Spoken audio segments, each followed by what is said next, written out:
네, 경제인사이트 이어갑니다. 흔히 4월에 이제 벚꽃이 활짝 피니까 벚꽃 장세라고 보통 표현하는데 벌써 벚꽃이 지고 있습니다. 하지만은 주가 흐름은 그렇게 나쁘지 않은 것 같습니다. 오늘 3프로TV 김한진 이코노미스트 모시고 자세한 얘기 나눠보겠습니다. 어서 오십시오. 네, 안녕하세요. 되게 오래간만에 오신 것 같습니다. 네네. 예. 하여튼 오늘 잘 좀 전해 주십시오. 자, 최근 시장에서는 뭐 연내 금리 인하는 기정사실이다. 이렇게 보고서 좀 대응하는 것 같아요. 사실 그런 기대를 준 것도 연준의 어떻게 보면 실책이라고 표현할 수 있을까요? 이게 어떻게 보십니까? 네, 좀 시장의 생각과 연준의 생각은 살짝 다른 것 같습니다. 네. 엊그제 제임스 블라드 센트리스 총재도 좀 그런 비슷한 얘기를 했습니다. 예. 시장의 기대감이 너무 앞서가는 거 아니냐라는 건데요. 사실 연준이 작년 3월부터 조금 금리를 정말 가파르게 올렸죠. 네. 네, 지금 뒷북 치다 보니까 더 급하게 올린 거죠. 네, 그러니까 지각 긴축을 하다 보니까 이제 과속 긴축을 했고, 그러다 보니까 이제 과잉 긴축으로 들어가는 게 아니냐. 잘못하면 이제 과잉 긴축으로 쓸데없는 짓 한다라고 이제 시장은 연준에 조금 이렇게 분위기를 몰고 가고 있는 것 같고요.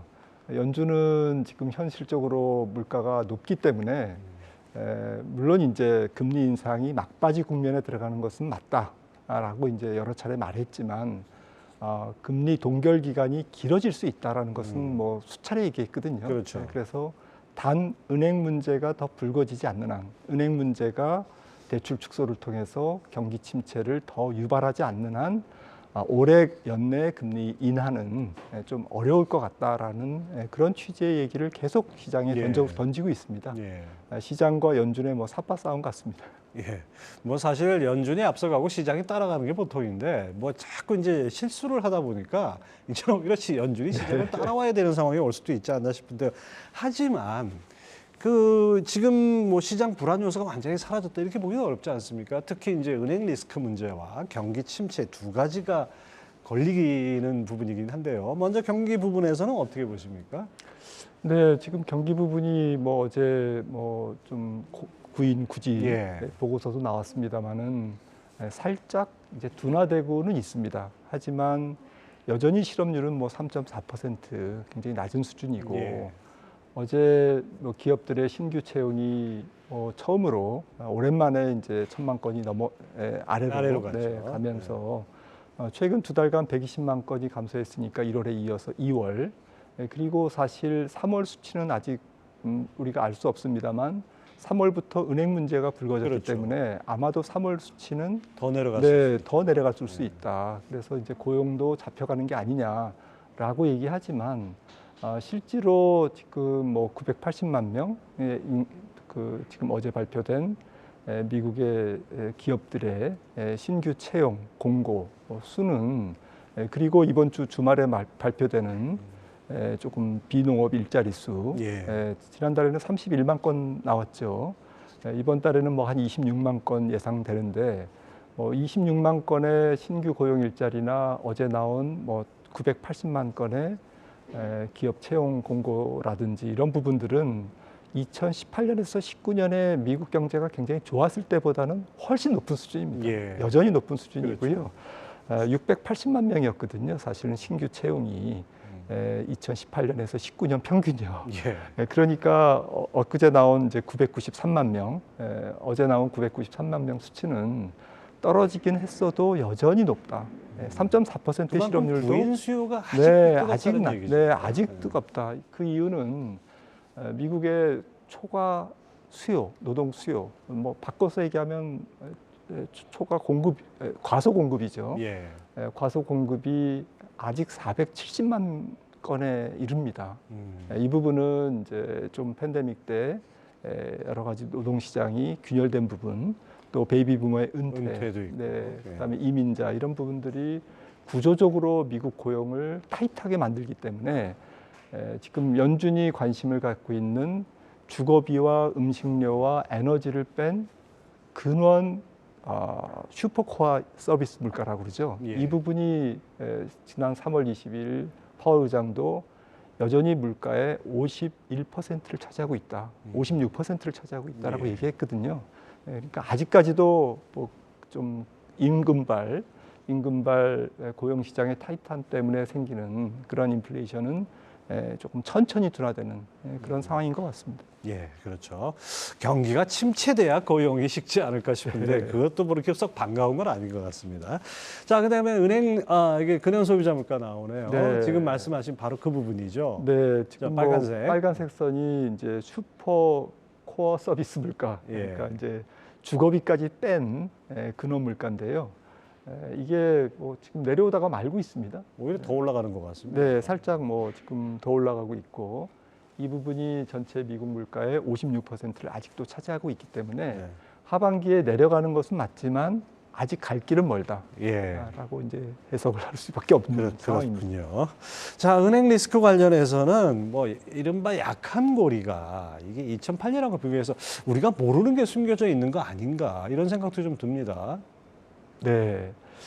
지금 뭐 2008년 뭐 약간 아득한 뭐 십몇 년 전의 일이지만 사실은 사람들의 뇌리에 2008년 금융위기는 너무 이제 심각한 금융위기로 그렇죠. 각인돼 있기 때문에 금융위기 하면 뭐 거의 동의어로 예. 2008년 금융위기를 떠올릴 수밖에 없는데 다 무너졌죠 그때는. 네. 진짜. 제 생각에는 이제 그때는 이제 파생 상품이 과다하게 지금 풀렸기 때문에 사실 전 세계가 촘촘히 연결돼 있는 상태에서 먼저 영국의 노던룩은행이라고 모기지 상품의 부실화 때문에 예. 이제 엉뚱하게 유럽, 프랑스, 그다음에 스위스 이런 데서 먼저 터졌거든요. 예.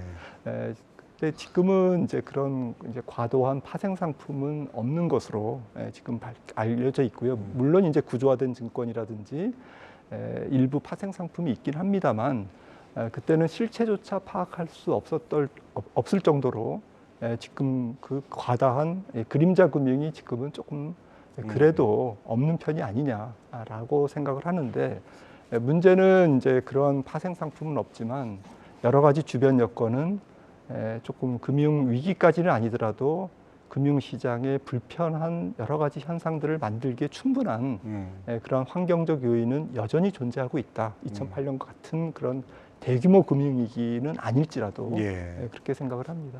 뭐 이른바 언노운 모르는 거조차 모르는 거 이런 것은 아니라고 보여지는데 역시 경계심은 여전히 가져야 될 것 같습니다.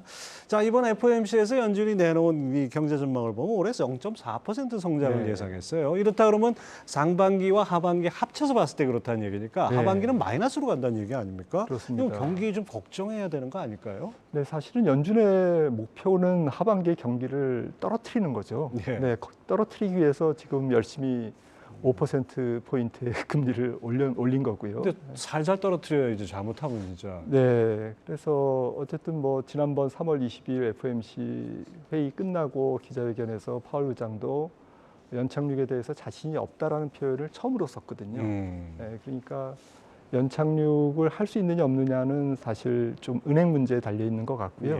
은행 문제가 없으면 연준이 금리 인상 속도를 혹은 동결 기간을 컨트롤할 수가 있기 때문에 통제할 수가 있기 때문에 조금 연착륙을 그래도 유도할 수 있지 않을까라고 생각을 하는데 만약에 시장에서 은행 대출로 인해서 경기가 조금 가파르게 위축이 되면 이거는 통화 정책 갖고 할 수 있는 부분은 아니고 그렇죠. 또 그렇다고 금리를 조기에 내리자니 아직까지는 조금 물가가 갈 길이 멀고 이런 측면 때문에 조금 연준이 할 수 있는 일이 없어지는 조금 선택의 기로가 좀 좁아지는 선택의 폭이 좁아지는 그런 현상이 있을 수가 있습니다.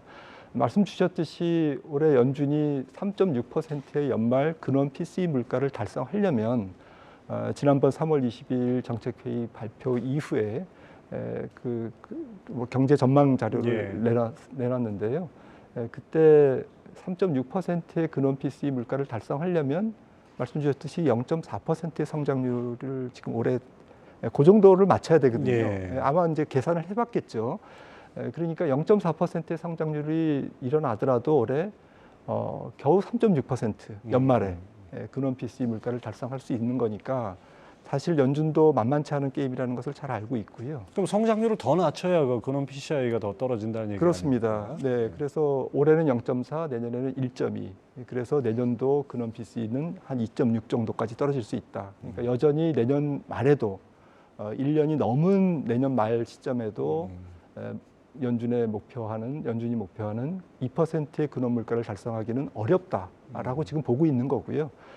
그래서 역산하면 사실 하반기의 성장률은 뭐 1분기가 어떻게 나올지 모르겠습니다만 지금 아틀란타 GDP 나우캐스팅에서는 1.7% 찍고 있는데 아마 한 1.5% 정도 나오지 않을까 저는 보고 있고요. 그다음에 2분기에는 한 1% 미만 0%대 성장률이 나오고 하반기에 3분기 들어가면 마이너스 좀 소폭 마이너스 그리고 4분기부터 내년 상반기에 걸쳐서는 마이너스 1%에 가까운 성장률, 마이너스 성장률이 한 2분기 이상 연속으로 찍히면서 조금 내년 중반은 넘어가야 미국의 경기 사이클이 마이너스에서 플러스로 돌아서지 않을까 이렇게 예상하고 있습니다. 예, 그렇군요. 자, 그다음에 이제 뭐 어쨌든 간에 연준이 숨가쁘게 달려온 이 금리 인상 이 발걸음이 이제 거의 멈출 때가 오지 않았습니까? 이런 부분이 하반기 경기에도 많은 영향을 미치지 않을까요? 네, 그렇습니다. 예, 지금 일단은 뭐 조금 금융시장 쪽에서는 뭐 플러스 마이너스 이제 좀 중립이라고 봅니다. 예. 왜냐하면 실제로는 연준이 금리를 동결하면 주가는 오르는 속성이 많은데요.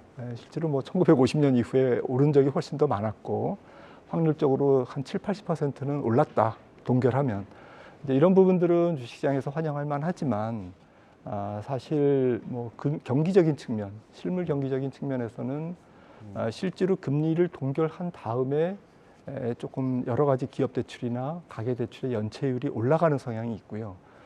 그리고 은행 대출도 지금 은행 문제가 없다 손 치더라도 보통은 과거 역사적으로 금리를 동결한 이후에 은행이 대출을 줄이기 시작합니다. 그러면 왜 그런 현상이 나타날까? 사실 금리를 인상하는 초기에는 경기가 좋거든요. 그러니까 은행의 대출은 조금 후행적인 거죠. 그래서 금리를 동결했다는 얘기는 그동안 경기가 굉장히 조금 안 좋아질 거라고 예상이 되기 때문에 동결했기 때문에 은행 역시 경기가 한 6개월 후 1년까지 안 좋아질 것이다라는 예상 때문에 대출을 줄이는 거죠. 그러다 보면 경기가 조금 더 위축이 되는 그런 현상이 있기 때문에 지금 경기 선행 지수가 미국도 한 13개월, 14개월 그렇게 마이너스를 지금 내려가고 있는데 또 엊그제 발표된 ISM 지수도 46.3을 찍으면서 경기 침체가 곧 올 것으로 이제 시사하고 있고요. 그런 측면들을 다 모아 보면 하반기의 경기는 우리의 생각보다는 조금 더 내려갈 가능성, 조금 부진할 가능성을 배제할 수 없습니다. 예. 자, 박사님 뭐 이렇게 설명하신 거 보니까 봄 기운을 받은 증시가 4, 5월에는 견조할 것이다 이렇게 보셨어요. 그 근거로 물가를 들어 설명하셨는데 좀 더 좀 자세히 짚어주시죠. 예, 일단 뭐 산수적으로요. 작년 6월 달에 물가가 9.1%를 찍었기 때문에 미국 소비자 물가가 지금 남은 4월, 5월, 6월까지는 2분기에는 한 0.6% 전월비 한 0.6%만 올라도 6월 말 미국의 CPI가 4% 정도에 도달할 수 있습니다. 그런데 하반기에도 계속 한 0.5, 0.6 전월 대비 이렇게 찍으면 안 내려가요. 물가가. 그렇죠. 왜냐하면은 작년 이제 기고 효과가 있기 때문에 하반기에는 이제 기저 효과죠. 반대로 작년 하반기에 떨어졌기 때문에 그래서 올해 하반기에는 물가가 이제 우리가 받아보는 물가 성적표가 훨씬 더 좀 견조하게 안 떨어지는 그러한 느낌을 많이 받을 것 같고요. 그런 측면에서 이제 지금 2분기가 물가 측면에서는 조금 가장 좋은 기간이 아닌가. 마음이 좀 편하죠. 물가가 떨어지니까 한 4%대 이렇게 근접하면 시장은 좀 환호할 수 있고 가뜩이나 5월 달에 25bp에 올릴지 안 올릴지는 모르겠습니다만 올려도 마지막 인상, 안 올리면 땡큐. 그래서 어쨌든 부정할 수 없는 것은 미국의 통화 긴축이 이제 거의 막바지 국면에 들어갔다는 것 아닙니까? 그러면 장기 금리가 일단 떨어지게 돼 있거든요. 단기 금리는 동결 기간에 따라 조금 더 고공해서 이렇게 좀 머물 수는 있겠지만 10년물 미국 국채 10년물 금리 이런 장기 금리는 앞으로 금리를 더 못 올린대라고 이제 인식하면 채권을 계속 사람들이 사는 거죠. 왜냐하면 하반기에 이제 경기 침체가 올 테니까. 예. 그래서 채권 강세에 베팅하는 그 흐름이 강화되기 때문에 이런 부분들이 경기 침체에 대한 예고로 주식시장을 억누를 수도 있지만 실제로는 금리가 좀 낮아지면서 성장주 중심의 어쨌든 뭐 기술주들이 조금 그래도 움직일 수 있는 공간이 있지 않을까라고 생각을 합니다. 네, 국제 수익률 안정도 상당히 중요한 변수고요. 결국 하반기를 대비해서 우리가 투자 전략을 어떻게 가져가야 될지 참 궁금한데요. 물가라는 요인 제껴놓으면은 경기와 실적 아니겠습니까? 이거 어떻게 대응해야 될까요? 네, 저는 뭐 하반기에 주식시장이 전저점을 한번 테스트하지 않을까라고 생각을 하고 있고요.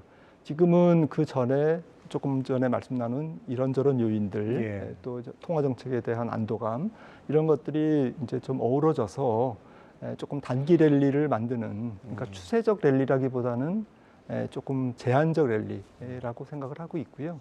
그런 측면에서 주식시장은 뭐 적어도 여름까지는 박스권 정도에 머물다가 하반기에는 경기 침체를 조금 더 심각하게 반영하면서 전저점을 조금 테스트하거나 살짝 전저점을 깰 가능성도 있다라고 생각을 합니다. 이런 상태에서는 너무 주식 비중을 최근에 좀 강세장이라고 해서 주식 투자 비중을 늘린다든지 하는 것보다는 종목 중심으로 조금 수주형 성장 산업이라고 그럴까요? 우리나라에도 이제 좀 수주가 찍히는 수주가 찍힌다는 얘기는 앞으로 이제 돈을 벌 것이다라는 것인데 현재 그게 매출이나 이익이 크게 늘지 않더라도 그런 종목들을 중심으로 매매하시면 좋을 것 같습니다.